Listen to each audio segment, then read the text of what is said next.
Hi everyone, thank you once again for joining us on Fact versus Fiction. My name is Radhika Bajaj and Mohammed Kuduti is joining in today.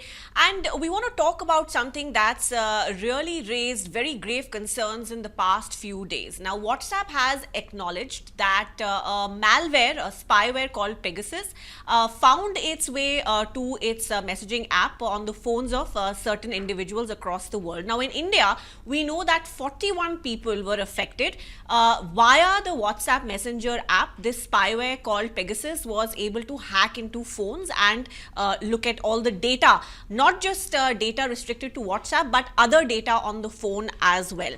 Now, after this, of course, there has been a lot of questioning about how this could happen, given that WhatsApp has always maintained that it's end-to-end encrypted, etc., and they have refused to share information with the government in the past when it comes to messaging, citing that end-to-end encryption.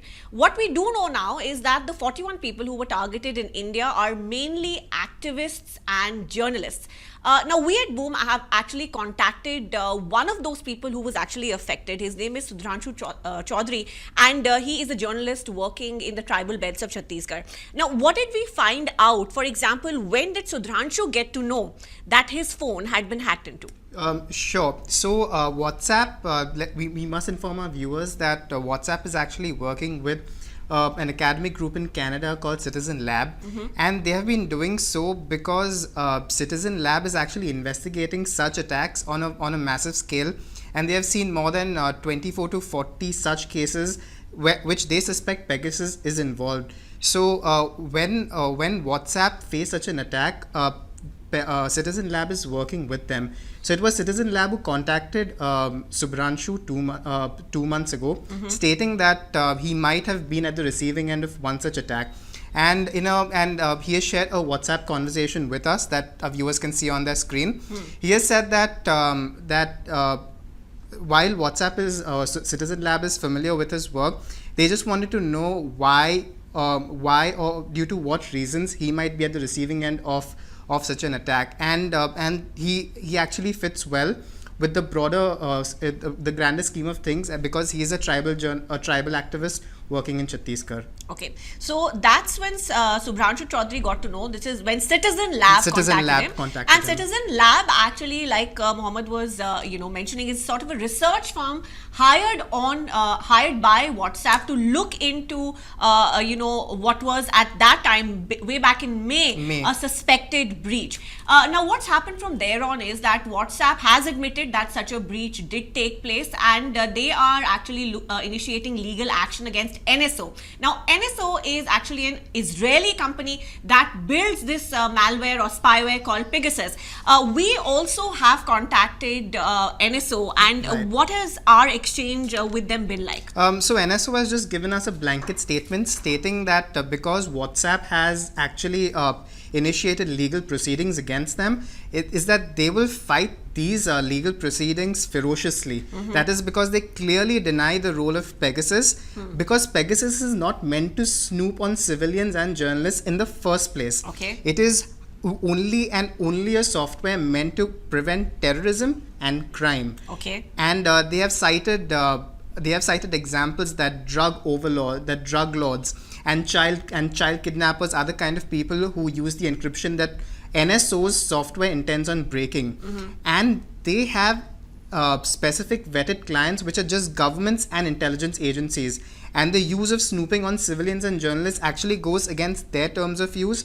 So should they discover that this has been used in unintentional ways, they too will pursue their legal options. Hasn't NSO also spoken about who typically uses the software? Absolutely. It's just intelligence agencies, and according to them, vetted governments. Okay, so then the question would arise that which vetted government or agencies would have had access to that software. Now, the other question, of course, over here is WhatsApp knew that something was amiss. How much do you think they've been able to share? I mean, and also, Mohammed, if you can sort of give us a timeline Right. of how things have progressed since May. Sure. So it was actually in May, which is mid-May, that WhatsApp for the first time repulsed a cybersecurity attack on its systems. Okay. And it was after this cybersecurity attack that they got Citizen Lab on board, because they suspected that it is just not any, it is something that has to do with an external spyware. And it was only up to recently, and we don't know exactly when, that the Pegasus angle, that Pegasus may be involved in this cyber attack is coming out. And this is due to Citizen Lab's outreach to a number of people, and not including India's 41 people that we have known of recently. Okay. And only recently, which is in the last couple of days, WhatsApp came out publicly stating through an FAQ that this has been the case, and so has Citizen Lab through their own. It's a more technical dive into what Pegasus is, what is hacking, and what sort of technicalities lies behind this, and the fact that they're taking legal action against NSO. So what was the scope of this hacking? Like, if, for example, would I know if my phone is hacked? And what would be taken away? What kind of data would be looked at? So you as the victim would actually not know that your phone has been hacked. This is, according to Citizen Lab, this is among the best spyware available on the market right now. And what WhatsApp suspects is that the spyware came into your phone through its video calling service. Okay. And you as a user did not actually have to pick up the phone for the spyware to come on your phone. And once that spyware was on your phone, it could send anything from your messages to your WhatsApp to WhatsApp Messenger chats, to chats across all messengers, your pictures, videos, and all sorts of passwords you had. So data from other apps can be accessed Absolutely. as well. And not only that, it can also share your location, and it can tap into your microphone and your camera. Okay, so that's clearly very dangerous. So Absolutely. we know that right now it's journalists and activists who seem to have been targeted, but do the ordinary people also need to be concerned, because WhatsApp is being used very extensively in India? WhatsApp is actually, India is actually WhatsApp's largest Biggest market, yeah. Absolutely. So as of now, we only know of these 41 people that have come out stating that they have received notification from Citizen Lab, but it is only intelligence agencies and governments that have such software as of now. So the population in general need not be fearful or worry. Okay. As far as WhatsApp is concerned, like we mentioned, they are initiating a legal action against NSO, which is the Israeli company. NSO so far has denied any role and said that the software is only shared with vetted governments and government agencies. There are still a lot of questions about who had actually access to the software in India, why these people were actually targeted, if the scope of or the number of people being attacked by this malware can grow.